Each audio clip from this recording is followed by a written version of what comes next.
The use of an air medical helicopter in an emergency setting can present some unique challenges, but for trauma and critically ill medical patients, a call to Nightingale Regional Air Ambulance can mean the difference between life and death. Today, EMS and hospital personnel are more likely to work with an air medical crew than ever before. Are you prepared to call for Nightingale and safely prepare a landing zone? Do you know how to prepare your patient for transport by helicopter? Can you work safely around the helicopter once it arrives? We'll answer these questions, among others, throughout this program. Nightingale began the first air hospital-based air medical program in the state of Virginia in 1982. Since that time, Nightingale has transported more than 24,000 sick and injured children and adults from hospitals or straight from the scene of the accident or medical emergency. Nightingale provides critical care treatment and rapid transport to both children and adults, including those with trauma and medical emergencies, burns, and obstetrical emergencies. In recent years, there's been an increase in evidence that helicopter transport can make a difference in the outcomes for patients experiencing a myocardial infarction, stroke, or even after cardiac arrest. Our primary service territory is within a 120-mile radius of Norfolk, Virginia for scene and inter-hospital transfers. These areas include Virginia and North Carolina. The Nightingale helicopter can transport patients to any appropriate facility. In addition, our integration with the Sentara Health System means Nightingale can save valuable minutes transporting critical patients to Sentara Norfolk General, Eastern Virginia's only Level 1 trauma center. Sentara Norfolk General Hospital is also a primary stroke center with the region's only 24/7 neurointerventional radiology capability. The hospital also has a fully accredited 24/7 cardiac catheterization lab. Patients also have access to neonatal and pediatric intensive care units at the Children's Hospital of the King's Daughters. Nightingale uses the Eurocopter 145. It can also transport a neonate patient in a fully equipped isolette with the specialty care of a neonatal pediatric team from CHKD. The Nightingale helicopter has all of the safety equipment as recommended by the National Transportation Safety Board. This twin-engine aircraft is equipped with a terrain avoidance warning system, autopilot, searchlights, an aircraft traffic information system, and a satellite communication system. As an additional safety feature, the aircraft sends out automatic positions to other aircraft and to our communication center every 30 seconds. Night vision goggles are also used to safely fly at night. The aircraft is IFR certified. This means that the pilot may be able to fly under special instrument flight rules if other minimums are met, when the cloud ceilings and horizontal visibility are lower than normal. Being IFR capable can also be an added safety feature for those times when weather changes quickly and unexpectedly. Nightingale has 9 proprietary instrument approaches within their response area. They're located at Sentara Albemarle Hospital, Corolla, North Carolina, Sentara Obici Hospital, Smithfield, Virginia, Sentara Norfolk General Hospital, Campbell Field at Eastern Shore of Virginia, Sentara Williamsburg Hospital, Corova, North Carolina, and Outer Banks Hospital, Kitty Hawk, North Carolina. The average cruising speed is 120 to 140 knots, or about 150 miles per hour. The speed of our helicopter reduces response and transport times for patients who are in need of time-saving measures. In addition to reducing transport and out-of-hospital time, the Nightingale helicopter also provides an extension of the intensive care unit through the skill of the critical care nurse and the critical care paramedic on board the helicopter. The Nightingale helicopter can reach remote areas and provide transport when icy roads, traffic congestion, and long transport times can hamper ground transport. When there is a long extrication, we can be en route and on scene when the patient is extricated. If you think you will need the Nightingale helicopter, call as soon as possible. Still Road Command to Suffolk. Launch Nightingale. You do not have to have the patient ready before you call. While you're working on the ground or at the outlying hospital to save a life, the Nightingale helicopter can be en route. If something changes and you no longer need air medical transport, we can divert back to base. Calling for the helicopter sooner rather than later could mean the difference between life, disability, and death. This is true for both scene responses as well as inter-hospital transports. As soon as you think you need the helicopter, call us at 1-800-572-4354. This puts you in touch with an air communications specialist in our 24/7 communications center, who then dispatches the helicopter to the scene. This is Nightingale. Sharon speaking. Good morning. This is Communications Supervisor Curl with Suffolk Fire Department. I need to go ahead and launch Nightingale for an auto accident with injuries. Okay, this is for Suffolk. All right. And it's going to be a first scene flight. All right. You want to hold on a second? Let me tone out my crew to see if they're available for the call. Okay, thank you. Nightingale Dispatch, Nightingale. I've got a scene request from Suffolk. I'm getting further at this time. Nightingale, copy scene request from Suffolk. Our aim is to get the helicopter launched as soon and as safely as possible for you. With your initial request, please be prepared to provide our dispatcher the hospital or general location for scene responses, the nature of the call, and what radio channel the LZ controller will be on. All right, they're available, and I will call you whenever they lift off. Liftoff should be right around 10 to 12 minutes. Okay, thank you. When we return to you with the pilot's decision, we will get some additional information from you.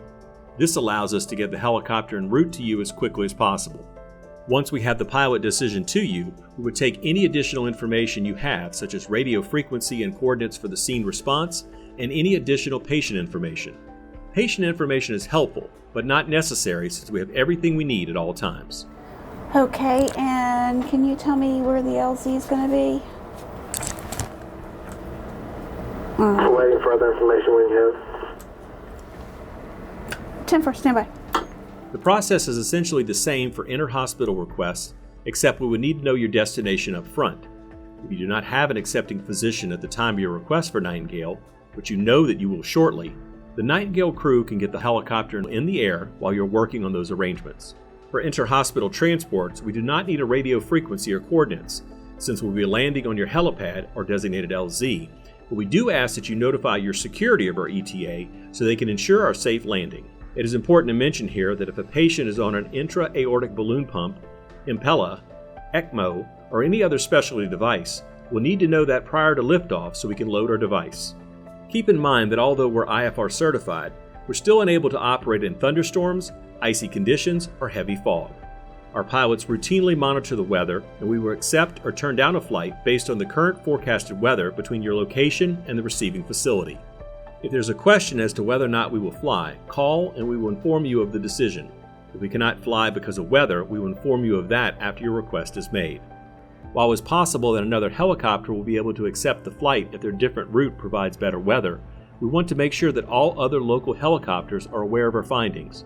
We consider this our responsibility and take it very seriously.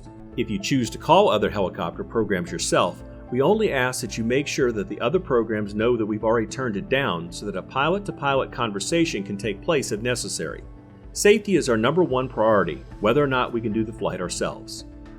For scene responses, it's always a good idea to place someone in charge of radio traffic. Once we're en route, we will contact you via radio for more information about potential hazards and the patient's estimated weight. Nightingale to Suffolk LZ. We're approximately 10 minutes out. Come get an LZ report only, please. Suffolk LZ control copies. Our location is going to be 1200 G. Bolton Drive. We have a 100 by 100 area marked by cones. It is a firm grassy surface. Winds are at west-southwest at 8 miles per hour. We have a wood line to the northeast about 100 feet away. No other obstructions in any other direction. We copy all that.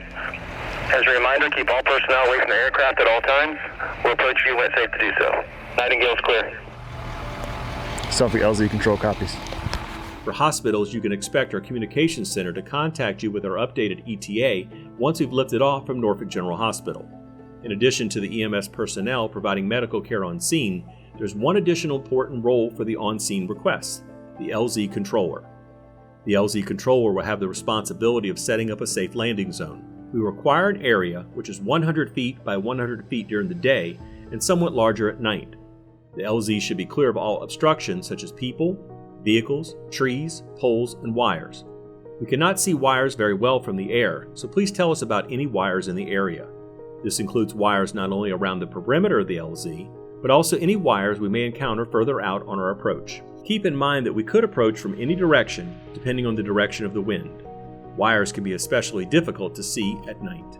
We will use our night vision goggles to look for clues that there are wires in the area by looking for poles.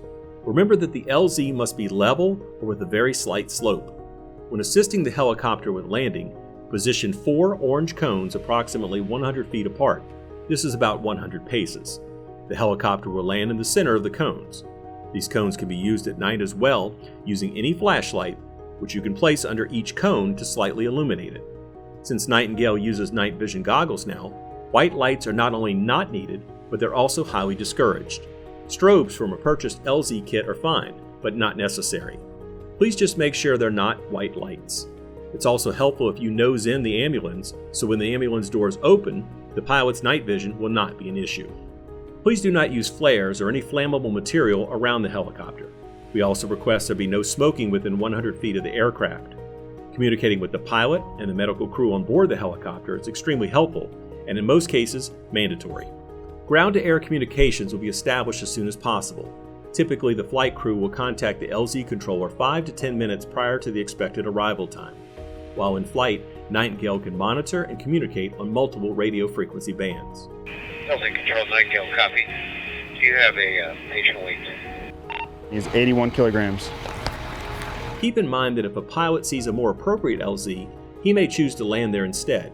The flight crew will communicate this to you via radio. This is rare, but something you should be prepared for.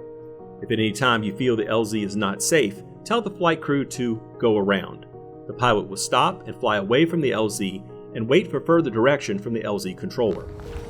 Go around, go around, go around. When the helicopter is landed, please do not approach the aircraft. For scene responses, the medical crew will come out and address any safety concerns with the LZ controller. It is this person's responsibility to ensure the safety of everyone on scene and make sure no one gets near the turning rotors. Remember that at hospitals, we may do a hot load if time is of the essence for the patient. Examples are STEMI, stroke, or trauma patients, so these safety rules may apply to you as well, and is usually the responsibility of hospital security personnel. If Nightingale is able to do a hot load for your patient, we ask that you either stay in the emergency department or in an ambulance at the helipad. Please do not have the patient outside on a stretcher. It is also important that the nurse or physician stay with the patient until patient care is turned over to the flight crew. Whether it is a scene response or inter-hospital, it is helpful for the medical crew to know the mechanism of injury or history of present illness and treatment done prior to their arrival. The flight crew will conduct a patient assessment. Our assessment will be as brief as possible. There are a few things we'd like to have done before we arrive if you have time. These preparations benefit the patient and allow us to keep our scene time to a minimum. Our goal is 10 minutes or less. However, if you do not have time to immobilize the trauma patient or start IVs, we can assist you with this once we get there. Our goal is to work together as a team to get the patient to the destination hospital as quickly as possible. Once we receive a brief report and perform a patient assessment, we will address any immediate needs, and then we will proceed to the helicopter with the patient. We would like the help of no more than 4 additional people, with 1 person on each corner of the stretcher. Usually the helicopter will still be running. This is what we call a hot load. We always head toward the front of the aircraft, walking, not running. One of the crew members will direct everyone toward the helicopter. At this time, everything must be secured or removed. This means all baseball caps must be removed. Sheets, blankets, and wraps must be secured or removed. Lay any equipment such as IVs down on the patient. Never hold anything above your head. As you approach the helicopter, duck down slightly when you reach the outside diameter of the blades, as they're at the lowest at this point. Once you come up under the aircraft, you can stand up again. The patient will be loaded into the aircraft head first, through the rear clamshell doors. A flight crew member will try to position his or herself a point behind you to protect you from backing up out of the safety zone. Remember, our stretcher does not have any hydraulics, and will require you to manually lift the stretcher wheels when directed. We also request that the patient is loaded toward the left side of the helicopter, with the patient's right shoulder almost touching the inside wall of the helicopter. Once the patient is in, the flight crew will partially escort you as you exit away from the aircraft toward the front. As you exit, please look for anything that may present potential danger. If you see anything that looks like it may interfere with our safety, please notify us by radio or motion to the pilot before we take off. Please maintain your LZ control for a minute or 2 after we take off. In the event of an emergency, this will likely be the ideal place for us to safely land. To summarize our safety briefing around the helicopter, we'll go over a few major safety rules again. Assign at least 1 person exclusively for LZ security. 1 person should assume the overall responsibility as the LZ controller. Never shine a light of any kind toward the helicopter. Keep crowds back at least 200 feet. Keep all smoking materials and flares away from the aircraft.